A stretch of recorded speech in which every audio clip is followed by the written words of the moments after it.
Hi everyone, this is Ayman Ibrahim. This is week 11 update with Nicole. So how is it going, Nicole, so far? Good. It's going better again. Back on track. That's good. Did you lose any weight Yeah, I lost 5 pounds. in a week? Yes. That's good.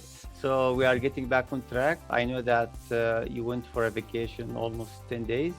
Yes. So that's why you gained some weight, but Yes. things seems to be under control right now.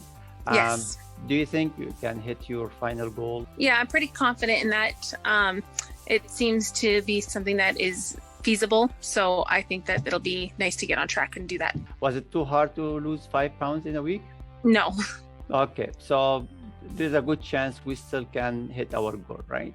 Yes. Very good. Excellent. So I look forward to have a follow-up interview with you, and I wish you best of luck. Thank you. Thank you.